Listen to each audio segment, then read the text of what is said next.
MBU ಮಕ್ಕಳನ್ನು ಹೇಗೆ ಶಾಲಾ ಲಾಗಿನ್ ಅವರು ಹೇಗೆ ಕಂಡುಹಿಡಿಯೋದಂತ, MBU ಮಕ್ಕಳಂದರೆ MBU ಆಧಾರ್ ಪೆಂಡಿಂಗ್ ಮಕ್ಕಳನ್ನು ಹೇಗೆ ಫೈಂಡ್ ಔಟ್ ಮಾಡೋದಂತ ಈ ವಿಡಿಯೋದಲ್ಲಿ ಹೇಳ್ತೇನೆ. ನಿಮ್ಮದು ಸ್ಕೂಲು ಡೈಸ್ ಕೋಡು ಮತ್ತು ಪಾಸ್ವರ್ಡ್ ಹಾಕಿ ಲಾಗಿನ್ ಆಗಬೇಕು.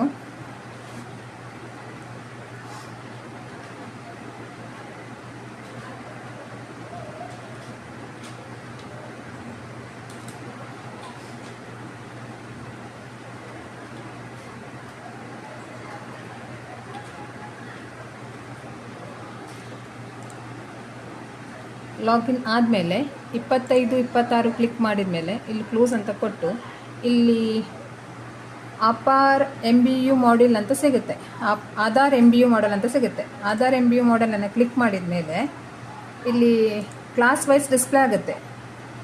ಕ್ಲಾಸ್ ವೈಸ್ ಡಿಸ್ಪ್ಲೇ ಆದಮೇಲೆ ನಿಮ್ಮಲ್ಲಿ ಫಸ್ಟ್ ಸ್ಟ್ಯಾಂಡರ್ಡ್ ಎಲ್ಲೆಲ್ಲಿರುತ್ತೆ, ಫಸ್ಟ್ ಸ್ಟ್ಯಾಂಡರ್ಡ್ ಆಲ್ಮೋಸ್ಟ್ ಎಲ್ಲ ಫಸ್ಟ್ ಸ್ಟ್ಯಾಂಡರ್ಡಲ್ಲೇ MBU ಪ್ರಾಬ್ಲಮ್ ಇರುತ್ತೆ. ಇವಾಗ ನಾನು ಫಸ್ಟ್ ಸ್ಟ್ಯಾಂಡರ್ಡ್ ಕ್ಲಿಕ್ ಮಾಡಿದ ಮೇಲೆ ಗೋ ಅಂತ ಕೊಟ್ಟ ಮೇಲೆ ಈ ಕಡೆ MBU not required, MBU pending ಅಂತ ಬರುತ್ತೆ. MBU ನಾಟ್ ರಿಕ್ವೈರ್ಡ್ ಅಂತ ಇದ್ದರೆ ಆ ಮಗು MBU ಸ್ಟೇಟಸ್ ಸಕ್ಸಸ್ ಆಗಿದೆ ಅಂತ ಅರ್ಥ, MBU ಆಗಿದೆ ಅಂತ ಅರ್ಥ. MBU ಪೆಂಡಿಂಗ್ ಏಜ್ ಡಿಸ್ಪ್ಲೇ ಆಗುತ್ತೆ, ಏಜ್ 5 to 15. ಇದು ಆ ಮಗುದ ಆಧಾರ್ ಕಾರ್ಡ್, ಆ ಮಗುದ ಫೇಸ್ ಅಥೆಂಟಿಕೇಶನ್ ಅಥವಾ ತಂಬ್ ಇಂಪ್ರೆಷನ್ ಯಾವುದು ಆಗಿಲ್ಲ ಅಂದ್ಕೊಂಡು ಈ ಮಗುದ MBU ಪೆಂಡಿಂಗ್ ಅಂತ ಬರುತ್ತೆ. ಈ ಥರ ಮಾಡಿ ಇಲ್ಲಿ ಇಲ್ಲಿ ರೀಸನ್ ಇರುತ್ತೆ MBU ಪೆಂಡಿಂಗ್ ಇರುತ್ತಲ್ಲ, ಇದು ಆ ಮಗು MBU ಪೆಂಡಿಂಗ್ ಇರೋ ಮಕ್ಕಳನ್ನು ಕಂಡುಹಿಡಿಯೋದು. ಶಾಲೆಯವರು ಈ ಥರ ಮಾಡಿ ಕಂಡುಹಿಡಬೇಕು ಯಾವ್ಯಾವ ಮಕ್ಕಳು ಏನೇನಂತ ಬರುತ್ತೆ.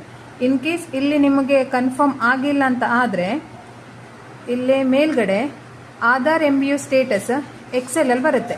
XLL ಆಯಾ ಕ್ಲಾಸಿದ XLL ಬಂದು ಇದನ್ನು ಡೌನ್ಲೋಡ್ ಮಾಡಿಕೊಂಡ್ರೆ ಅಲ್ಲಿ ಆಧಾರ ಪೆಂಡಿಂಗು ಮತ್ತು ಆಧಾರ ನಾಟ್ ರಿಕ್ವೈರ್ಡ್ ಎರಡು ಸ್ಟೇಟಸ್ ಡಿಸ್ಪ್ಲೇ ಆಗುತ್ತೆ. ನಾಟ್ ಪೆಂಡಿಂಗ್ ಇರುವಂಥ ಮಕ್ಕಳನ್ನೆಲ್ಲ ಲಿಸ್ಟ್ ಮಾಡಿಕೊಂಡ್ರೆ ಆಯಿತು ನೀವು.